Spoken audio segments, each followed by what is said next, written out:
कम होती जा रही है। ये क्यों होती है कि अभी जो नई पीढ़ी आई है वो करियर के पीछे पड़ी है। करियर के पीछे पड़ने के कारण कई महिला ऐसी सोचती है, या महिला या पुरुष ऐसे सोचते हैं, बच्चे ऐसे सोचते हैं कि हमको बच्चे ही नहीं चाहिए। कोई ऐसे सोचते हैं कि बस एक ही बच्चा पास है, हम तो हमारा एक, तो हम अच्छी तरह से हमारा जीवन बिता सके। तो ये ऐसे ही बदलती हुई परिस्थिति के कारण आज वृद्धाश्रमों की संख्या बढ़ रही है। और दूसरा कारण है कि हमारा जो आयुष्यमान है, जीवनमान है, वो बढ़ता जा रहा है। हम दीर्घायु हो रहे हैं कि अभी जो संशोधन चल रहे हैं देश में, तो वो ऐसा चल रहा है कि महिलाओं का आयुष्यमान ज्यादा बढ़ रहा है और पुरुषों का कम हो रहा है।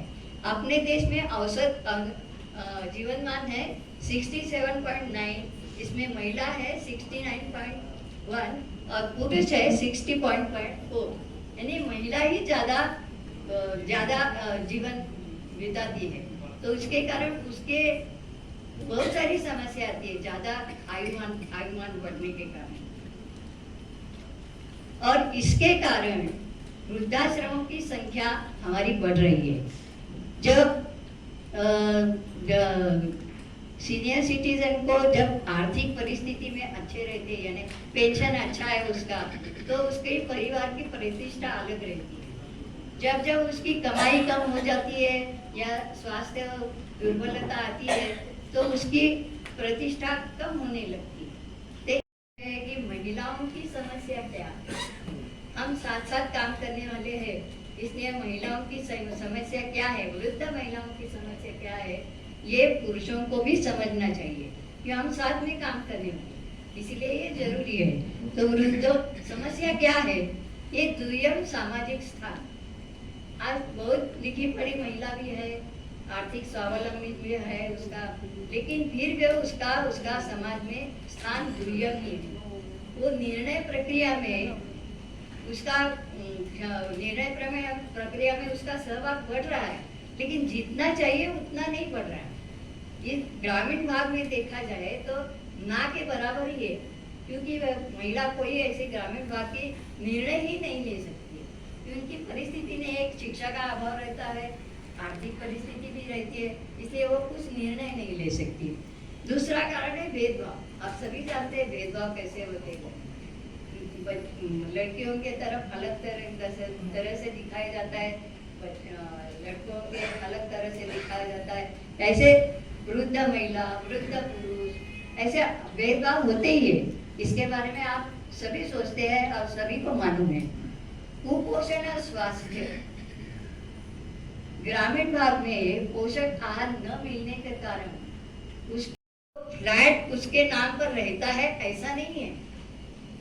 आर्थिक सुभद्रता है, लेकिन फ्लैट किसके नाम पर है, पति के नाम।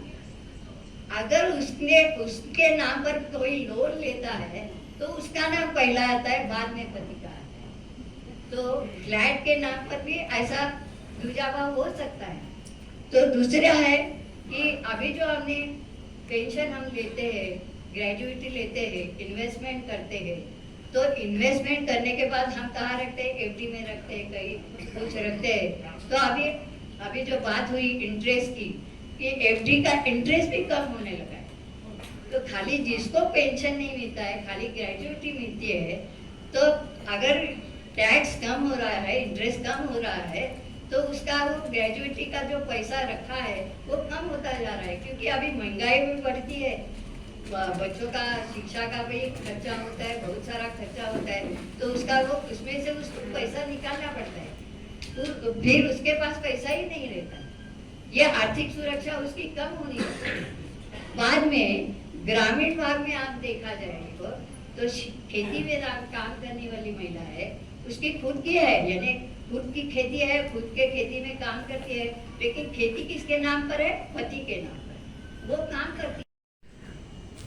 परिसंघ का उद्देश्य है जो हम वरिष्ठ नागरिक है उसका जीवन अच्छी तरह से बीता जाए, आनंदी हो, सुखी हो, समाधानी हो, इसके लिए हम प्रयत्न कर रहे हैं। और ये सभी के लिए, खाली पेंशनर लोगों के लिए नहीं है। जैसे हमारा गीत है मानवता के लिए उषा की किरण जगाने वाली, उसमें हमने कभी मजदूर उसमें शब्द नहीं है, सभी का हमको देखना है। इसी प्रकार हमको सभी को देखना है, जो गृहिणी है, जो वृद्ध है, इसके बारे में हमको सोचना है। तो इसके लिए जो कार्यक्रम करना है, योजना बनानी पड़ती है, उसके लिए पैसा चाहिए।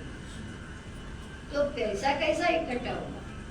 तो तन मन धन तो आपसे ही आएगा, जो पेंशनर हो गए वो पैसा दे सकते हैं, क्योंकि संगठन का विकास करना है तो अर्थ की जरूरत होती है, अर्थ के बिना कुछ नहीं होता है। तो संगठन की वृद्धि और विकास करने के लिए कार्यक्रम और प्रवास करना ये ज्यादा जरूरी है। अपने हाथ से या सफाई करने वाला आता है तो उससे करवा देती हूँ। मुझे मोहल्ले में व्यंग से मोदी की बहन पैदा हो गई है ये बात कहते हैं, लेकिन मुझे उसका बुरा नहीं लगता। मुझे तो उनकी बातों से प्रेरणा मिली। आपको आश्चर्य होगा, मैंने अपने श्रीमान प्रधानमंत्री को लेटर लिखा, वो सौभाग्य समझ लो मेरा या दुर्भाग्य समझ लो या और कोई बहन का हो, मैं उनकी उम्र से बड़ी हूँ। मैंने उनको आशीर्वाद दिया, डिटेल तो नहीं बता सकते क्योंकि वो चीज से संबंध नहीं है, इसलिए मैंने उनको आशीर्वाद दिया कि आप जो भी आपके मन में हो, मन की बात खुल के करिए, जिसको पसंद हो वो उसको स्वीकार करे, जिसको पसंद नहीं है वो नहीं स्वीकार करे। प्रधानमंत्री जी की ये खूबी देखिए, उन्होंने न्यूज में कहा कि मेरी बहन ने मुझे आशीर्वाद दिया, नाम नहीं लिया, पता नहीं कितनी बहनों ने भेजा होगा, तो इसलिए कि मेरी बहन ने मुझे आशीर्वाद दिया कि स्वस्थ रहो और जो मन में आपकी बात है बेझिझक कहो, चाहे किसी को पसंद हो तो ठीक है, नहीं पसंद हो तो कोई बात नहीं, हम अपनी चीजें जो अच्छा करना चाहते हैं उसको क्यों नहीं बोले। तीसरी बात मेरी ये है कि आज का समय, ये हमारा इंटरनेट, मोबाइल वगैरह सीनियर सिटीजन के संस्कारों को भूलती जा रही है। युवा वर्ग उस चीज को भूल रही है, हमारे जो संस्कार है, क्योंकि उनको इंटरनेट और युवा वो मोबाइल से फुर्सत नहीं है।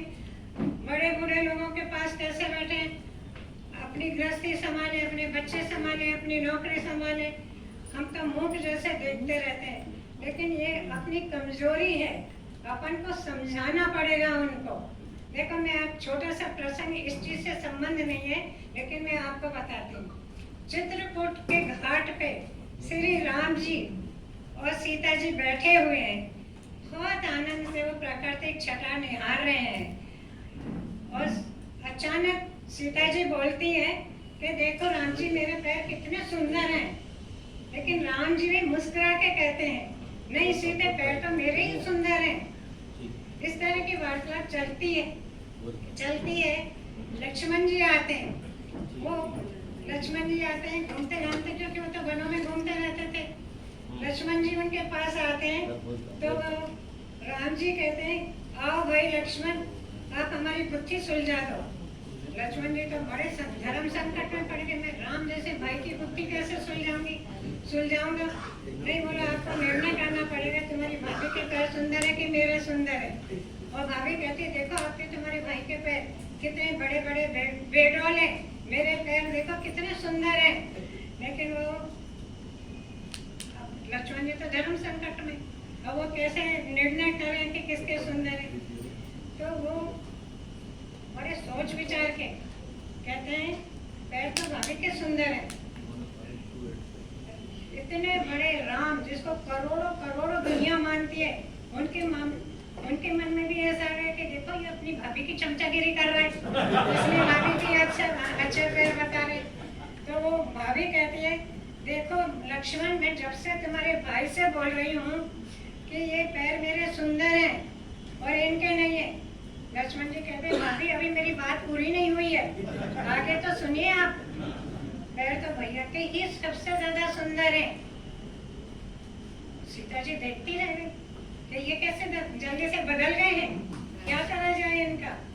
तो अपनी भाभी की भावना समझ जाते हैं। आखिर वो इतने बड़े विद्वान और अपने राम जी, वो कहते हैं भाभी आपके पैर इसलिए सुंदर है क्योंकि वन मन उपवन और वो मेरे भाई राम के साथ चलती हो, इसलिए आपके पैर सुंदर हैं। लेकिन राम जी के पैर इसलिए सुंदर हैं कि आप उनकी पत्नी के नाते उनके पैर दबाती हो, तो वो ज्यादा सुंदर हुए ना।